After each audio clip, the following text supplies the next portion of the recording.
आपको भी फिजिक्स के न्यूमेरिकल से क्या आपको भी लगता है डर?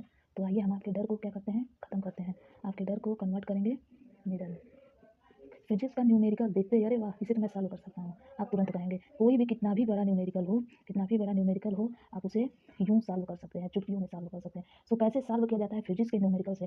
गाइस आपको सबसे पहली बात कि न्यूमेरिकल देखकर डरना नहीं है कि इसमें इतना दिया है, ये कैसे होगा ये। न्यूमेरिकल में सब कुछ दिया रहता है, बस आपको क्या करना है, फार्मूला लर्न रहना चाहिए। फार्मूले पर जो वैल्यू दी है उन सबकी वैल्यू को फार्मूले पर रखकर उसे सॉल्व करना रहता है और एग्जैक्ट आपका आंसर आ जाता है। बस यही है न्यूमेरिकल। क्वेश्चन में वैल्यू दिया रहेगा, वैल्यू को फार्मूले में रखना है और उसे सॉल्व करके आंसर निकालना, इतना ही प्रोसेस है। तो कैसे हम न्यूमेरिकल को सॉल्व करते हैं, आइए हम बात करते हैं इस टॉपिक पे। मैं आपको फिजिक्स का कोई टॉपिक लेता हूँ, जैसे कि इलेक्ट्रिक पोटेंशियल के टॉप का न्यूमेरिकल उठाता हूँ।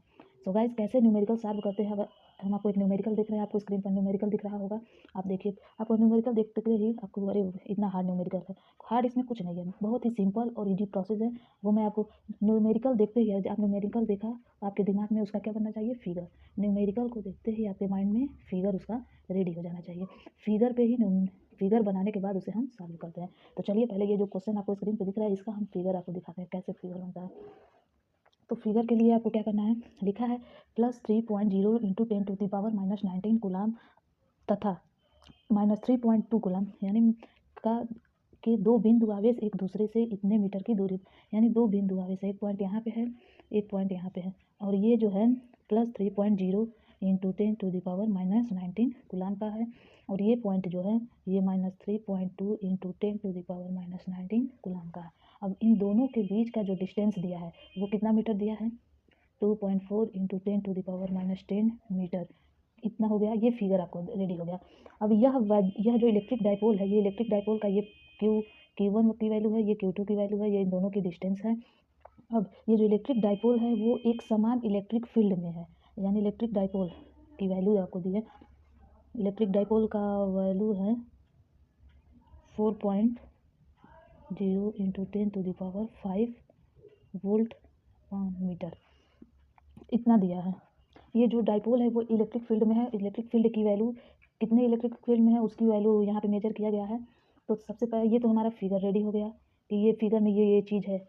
अब इसमें आप सबसे पहले बात करते हैं फिगर रेडी। अब जो जिस पॉइंट की वैल्यू दी है उसको यहाँ पे Q1 की वैल्यू दिया है, Q1 का वैल्यू है +3.0 × 10⁻⁻19 कूलाम। Q2 की वैल्यू दिया है -3.2 × 10⁻⁻19 कूलाम। और डिस्टेंस, इन दोनों के बीच का डिस्टेंस यानी L की वैल्यू दिया है 2.4 × -10 मीटर। और इलेक्ट्रिक फील्ड में है तो उस इलेक्ट्रिक फील्ड की वैल्यू दिया गया है 4.0 × 10⁵ वोल्ट मीटर। आपको इतना वैल्यू दिया गया है क्वेश्चन में। अब इसमें पॉइंट पहले क्वेश्चन में सबसे पहले क्या निकालने को कहा है, वैद्युत इलेक्ट्रिक डाइपोल का आघूर्ण, वैद्युत द्विध्रुव का आघूर्ण आपको निकालना है। तो वैद्युत द्विध्रुव का आघूर्ण, वैद्युत द्विध्रुव का, अब इसका आघूर्ण निकालने के लिए सबसे पहले वैद्युत द्विध्रुव का आघूर्ण का फार्मूला हम लोग देते हैं। तो इसका फार्मूला होता है P = Q × 2L, Q × 2L।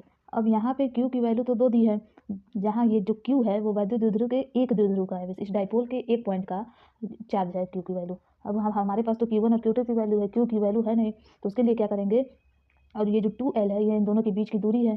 तो सबसे पहले हम क्या करते हैं कि क्वेश्चन देखते हैं कि किस चार्ज के लिए वो कह रहा है। अगर हम क्वेश्चन को देखते हैं तो क्वेश्चन के हिसाब से हमें किसकी वैल्यू निकालनी है, Q2 की वैल्यू। तो इसके लिए क्या करेंगे, यहाँ पे हम इसको समझने के लिए क्वेश्चन के हिसाब से हमें Q2 की वैल्यू निकालनी है। तो Q2 की जगह, तो अब यहाँ पे हम सब सारे ये जो वैल्यू दी है ये जो हैं P, Q, 2L, इन सारे का वैल्यू रखते हैं। तो सबसे पहले वैल्यू तो भी हमें आघूर्ण निकलेगा P की वैल्यू। तो इसके लिए Q2 की वैल्यू -3.2 × 10⁻⁻19 कूलाम इंटू 2 है इंटू L। L की वैल्यू दिया गया है 2.4 × 10⁻⁻10 मीटर। अब इसको सॉल्व करना है। इसको सॉल्व करने के लिए क्या करते हैं, सबसे पहले ये 10 को हम लोग एक कॉमन कर लीजिए, -3.2 इंटू 2 इंटू 2.4 10⁻10 इंटू 10⁻19 दोनों को एक पास कर लिए हैं, metre coulomb m into q. अब यहाँ पे इन सारे का मल्टीप्लाई अगर करते हैं तो आता है, और मल्टीप्लाई करने के बाद क्या आएगा, मल्टीप्लाई आप करेंगे तो 7.68 इंटू, अब ये 10⁻−10 है, -19 है, तो माइनस माइनस मिल के होता है प्लस, तो 10 हो जाएगा 19 और ये मिल के हो गया 29।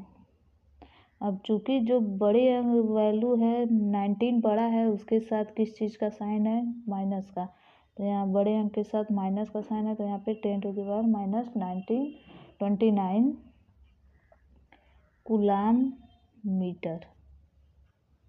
ये हमारा P का वैल्यू यहाँ से निकल गया। देखिएगा ये न्यूमेरिकल बहुत इजी था, केवल आपको क्वेश्चन देख के इतना बड़ा न्यूमेरिकल ऐसे सॉल्व कैसे करेंगे। सो गाइस बहुत ही सिंपल और इजी तरीके से मैंने आपको बताया है। कि सबसे पहले जब तक आप फिगर को बनाएंगे नहीं तब तक न्यूमेरिकल आपको आएगा नहीं। तो जब न्यूमेरिकल देखा जाए तो उससे सबसे पहले फिगर बनाया जाए, फिगर के बाद सारे पॉइंट की वैल्यू नोट की जाए, नोट करने के बाद फार्मूले पर रख कर उसे सॉल्व कर दिए तो आपका एग्जैक्ट आंसर आ जाएगा। अब इसी क्वेश्चन में आगे क्या कह रहा है, वैद्युत ध्रुव की साम्य अवस्था से 180 डिग्री एंगल घुमाने के लिए आवश्यक कार्य। अब 180 डिग्री पर उसको रोटेट किया गया है तो उसमें कितना वर्क हमें करना है। अब ये जो इलेक्ट्रिक डाइपोल है इसे 180 डिग्री हम रोटेट कर दे रहे हैं। ये ऐसे था, इसे जब हम 180 डिग्री रोटेट करेंगे, इसे 180 डिग्री जब हम रोटेट करेंगे तो ये इधर की तरफ आ जाएगा, ऐसे हो जाएगा। अब ये इलेक्ट्रिक डाइपोल तो ऐसे था, अब इसको डिग्री में 180 डिग्री रोटेट करने पर ये इलेक्ट्रिक डाइपोल इतना हो गया। तो अब इसके लिए हम कैसे इसको सॉल्व करेंगे। अब इसके लिए फार्मूला क्या होता है,